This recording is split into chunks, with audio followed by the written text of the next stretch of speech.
हमारा प्रयास होगा कि ये वीडियो, पटवारी, लाइब्रेरियन इन सभी की परीक्षाओं का रिजल्ट पहले निकले, ताकि फोर्थ क्लास वाले बिल्कुल कम से कम सीटें खराब हों या खराब ना हो। बिल्कुल सर, मेरा जो प्रश्न था वो 1% तो आपने वैसे ही खत्म कर दिया, क्योंकि चतुर्थ श्रेणी के कुछ ज्यादा प्रश्न थे। जी। तो ये मैं वैसे लास्ट में 1 मिनट का रहेगा, ये लास्ट में कर दूंगा मैं। तो सर हमारी एक रिक्वेस्ट है, आप रिक्वेस्ट समझिए कि भाई इस चतुर्थ श्रेणी कर्मचारी के अंतर्गत भी आप 2 गुना का रिजल्ट निकालिए। ये जो 2 गुना, 1 गुना, डेढ़ गुना, ये सब विभाग डिसाइड करता है। हालांकि विभाग ने इसको 2 गुनों का ही बोला हुआ है करने का।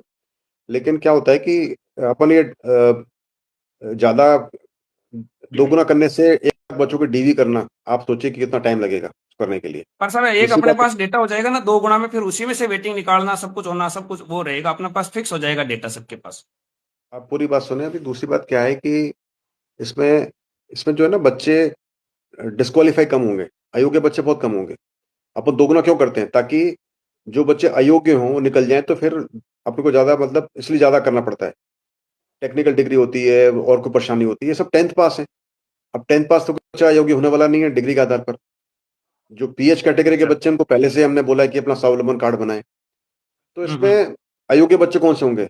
या तो पीएच वाले होंगे, या स्पोर्ट्स वाले होंगे, या जी फिर सर। कोई ये डाइवोर्स, ये विधवा वाले बच्चे हो सकते हैं, मतलब, या फिर जी एक्स सर। सर्विसमैन वाले बच्चे हो सकते हैं, जिनके पास प्रॉपर कार्ड नहीं हो, मतलब उनका जो सर्टिफिकेट नहीं हो। एजुकेशन क्वालिफिकेशन आधार पे कोई नहीं होगा अयोग्य। नहीं होगा सो सर। हाँ, तो इसलिए हमारा प्रयास है कि जो जो नॉर्मल कैंडिडेट्स हैं उनका तो हम रखें 1.5 गुना, और बाकी सब जो ये दूसरे बच्चे हैं जो कि अयोग्य हो सकते हैं, उनका 2 गुना।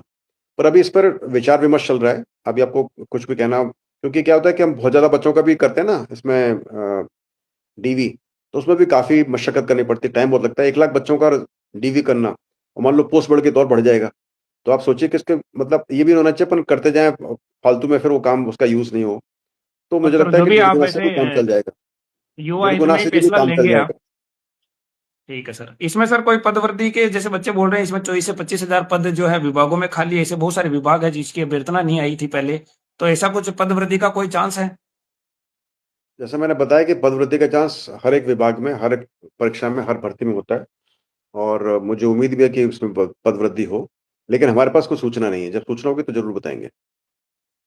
जी सर। और सर इसका 2 गुना या 1.5 गुना का जो भी आप परिणाम निकालोगे सर, एक्सपेक्टेड डेट आप सर थोड़ा बता दीजिए, आप जो भी हो। एक्सपेक्टेड मैं नहीं बता पाता हूँ, क्योंकि जब तक इनकी प्राथमिक कुंजी पर पहले ऑब्जेक्शन आएंगे। कितने ऑब्जेक्शन आएंगे?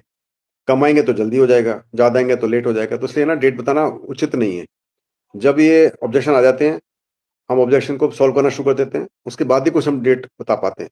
जैसे अभी पटवारी अच्छा। है, वीडियो है, इन सब के, सॉरी, पटवारी और लाइब्रेरियन, इसके ऑब्जेक्शन में काम चल रहा है। अब जब समाप्त हो जाएंगे फिर बता पाएंगे कि हम कब डेट निकाल सकते हैं। और हाँ पटवारी जी केस में तो बिल्कुल। नॉमिनेशन भी होगा, इसलिए टाइम लगेगा थोड़ा सा। तो इसलिए डेट मैं बता दूं, उसका कोई फायदा नहीं है। और मैं चाहता नहीं कि ऐसे कुछ भी ऊल जलूल डेट दे दूं कि जो कि इस पर संभव नहीं हो।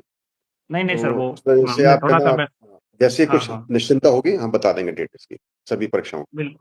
बिल्कुल सर, और हमारा सर यही है कि आप जो भी जैसे रिजल्ट निकालते हैं कोई दिक्कत नहीं है, लेकिन ये जो ज्वाइनिंग है इसमें कोई सीट खराब नहीं हो, ये आपने वैसे ही मेरे को बता दिया है। सर इसमें इक्वी परसेंटाइल फॉर्मूला कोई पशु परिचर की तरह तो नहीं होगा ना, 20 से 25 अंकों वाला?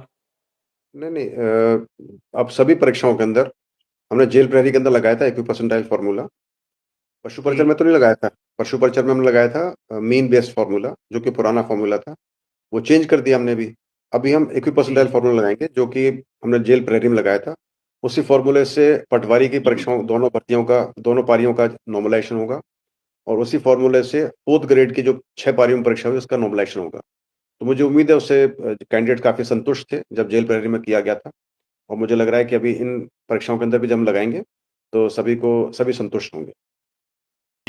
बिल्कुल सर, ये तो मैं हमारे प्रश्न हो गए थे सर। एक और आपकी बात अच्छी लगी कि आप सर जो आर्मी में हैं, तो सभी बच्चे जो है आर्मी के लिए तो सर अपनी जान देने को तैयार हैं, तो आप पे कोई शंका हमें है नहीं है। आप सर मोटिवेशनल बातें भी बहुत आपके एक्स के ऊपर कहते हैं, तो अब सर इसमें इंटरव्यू के लास्ट में भी सर आप बच्चों के लिए एक मोटिवेशनल या ऐसा आपको लगे सर, जो आप कहना चाहो सभी बच्चों के लिए। आप सबके माध्यम से मेरा यही संदेश सभी के लिए, कि आप सबको कर्म करना चाहिए। अभी आप विद्यार्थी हैं, यदि आप अभी प्रयास कर रहे हैं कि आपको जॉब मिले सरकारी, आप अपने अच्छे मन से पूरी मेहनत से प्रयास करें। और जो दलाल होते हैं उनके चक्करों में ना पड़े। और जी सर बिल्कुल। उम्मीद है कि आज कल अगले साल हो सकेगा आपका सिलेक्शन होगा। और कभी भी जी हार सर। ना माने। जब अपन हार मान लेते हैं तो आप फेल हो जाते हैं। तो फेल तब होते हैं जब आप जी। हार मान लेते हैं। तो आपने हार नहीं माननी है, प्रयास करते रहना है। और जब प्रयास भी करें तो थोड़ा सा सीखना है अपने पुराने प्रयासों से। आप पुराने क्वेश्चन जी पेपर सर। सॉल्व करो। आप चेक करो किस सब्जेक्ट में वीक हो, उसको आप ज़्यादा थोड़ा तवज्जो दो। और आप देखो किस किस जगह पिछड़ रहे हो, आपकी पोज़ीशन कहाँ पर है। तो मुझे लगता है कि जब आप ये सब थोड़े एनालिसिस करोगे, तो थोड़ा 10% आप अपने एनालिसिस में लगाओ कि आप कैसे परफ़ॉर्म करते हो, और 90% आप प्रयास करो। और जितना हो सके क्वेश्चन पेपर सॉल्व करने के प्रयास करो, पुराने क्वेश्चन पेपर्स। तो मुझे उम्मीद है कि आप अच्छा करोगे और आपकी सफलता मिलेगी। तो सर आपका बहुत-बहुत धन्यवाद, आभार और आप हमारी ऐसे ही जो है समस्याएँ, पीड़ाएँ सुनते रहें और आप हमेशा स्वस्थ रहें, यही हमारी मनोकामना है सर। बहुत-बहुत थैंक धन्यवाद यू। सर। जय हिंद। God bless you. जय हिंद सर।